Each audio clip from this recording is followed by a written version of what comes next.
NetRef has done a few updates, and it allows you to be very specific about what you allow or disallow or block while you're using the program. So just wanted to run through this real quickly so you get an idea of how this works.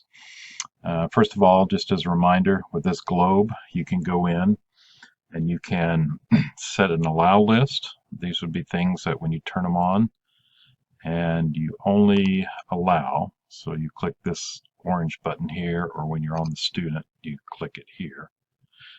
If you do that, then only these sites that you have turned on will be allowed. So if they're turned off and you say allow, they're still not going to work. You have to actually enable them like this. You can click this switch here and switch to the block list, and what this does is it basically gives your students open access to the internet except for these sites. So if I use the block list and I had these different items turned on, let's just clear this up a little bit. If I just had this turned on, then when I go to block list for this student, and again I can either click it here, or for the whole class I can click it here. That would mean this student can get to anything on the web that we allow through our filter except for this site here, this CNN.com. So that's how those two different things work. These tabs up here are just a way for you to organize stuff. It doesn't apply this list in any way. It just gives you a way of grouping everything together. And you simply click on one of these pluses to add them. You double click on it and that lets you rename it. So I'm going to name this one Google because we're going to work on that. And then you can double click on it again and just delete it if you don't need it. So for instance with this one here, what we're going to do is I'm going to show you how you can manage some of the things with Google. So first of all, what I want to do, I'm going to close this, and one of the things that we get asked about is Google Sites. So this student has Google Sites open. I'm going to go ahead and say visit this site so that I've got a copy of that. Then I'm going to come back over here to my allow list, and I'm going to type in sites.google.com, and I'll call this Google Sites. And I'm going to add that. And actually what I'm going to do is I'm going to switch to this folder first. I'm going to add it here, so that I can organize it by just Google Sites. So you'll notice when I did that, it didn't put sites.google, it put the base web address, the base URL here. And if I expand that, that sites is down there.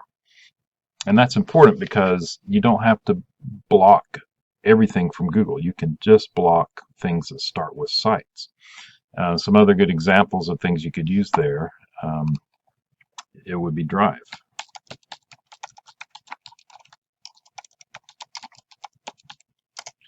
So if this is allowed, then that lets the student get to Drive like that, but they could not get to anything that said sites.google.com. Another option is, let's see, Mail.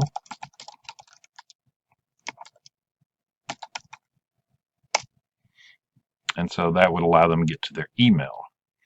So hopefully that makes sense. Anything you put in front of the base URL, you can now control individually. So for the student that we have there, if I was to come in here and say,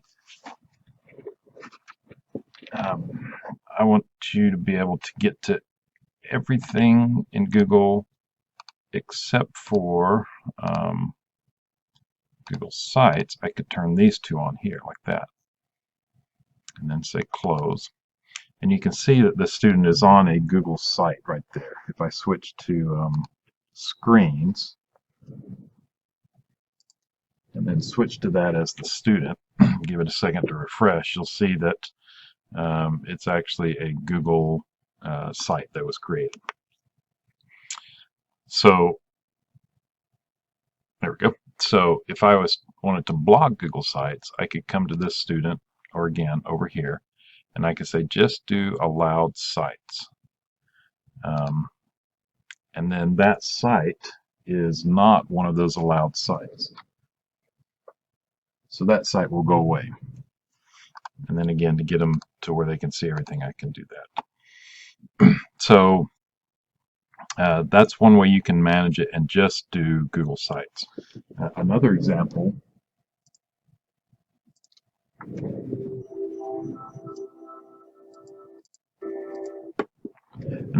would be with YouTube. So let's go into YouTube and see how this would work. And let me switch it back to tabs. And I'm going to go ahead. This is a YouTube site that this student opened, so I'm going to open that up so that we've got that site here. Get past this ad real quick. There we go.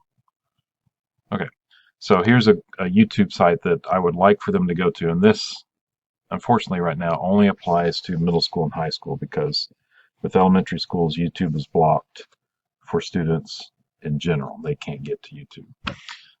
So if you're a middle or high school student, what you can do is you can come back and on your either block or allow list, and let's just switch to block so you see how that works. On the block list, you can see that they've got YouTube here, but this is kind of an old one. If you don't see a drop down, then that's an old listing, and you probably want to start over. So I'm going to go ahead and click on that one and delete it, and now I'm going to come back and put YouTube in here.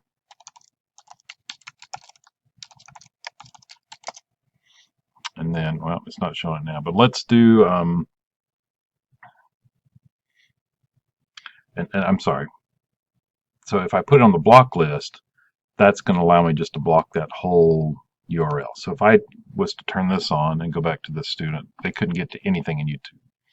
If I go back to allow list and I put in a YouTube URL, so let's put this one in here. I want them to be able to get to this one.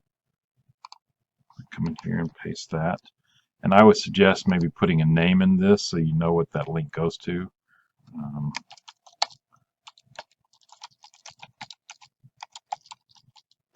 Let's see what that gives us here. Do that. Now you can see that the YouTube in the allow list has got this drop down, and unfortunately that display name didn't last, so that didn't work. But you do have this link that you can go in and you can say turn that off. And so now what I'm saying is allow this YouTube site, but don't allow YouTube in general, if that makes sense.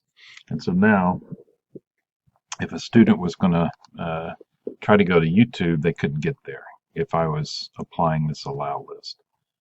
If they wanted to go to this YouTube video that I had allowed, that would work.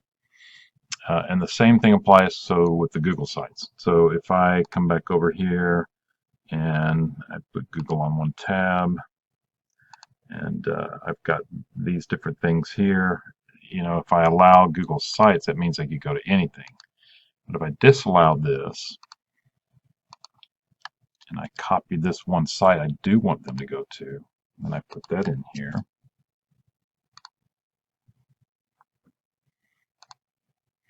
now you can see that I've got, and for some reason it's separated them here, but you can see that I've got this site as a separate one. So I could not allow, let's say I wanted to allow mail and drive, but not sites in general. But I do want to allow this one here. See how I've turned that one on so they could get to this one, but any other Google sites is turned off so they can't get to those.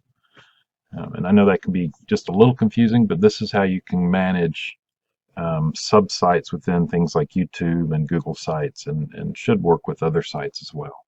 I believe there may be some other examples, not in here though. So yeah, but that in general, that's how it works. If there are sub-sites that go with main sites, then you can use this method to turn them on and off. Now, if you do have problems with this, you can submit a help desk ticket and we can help walk you through a little bit more.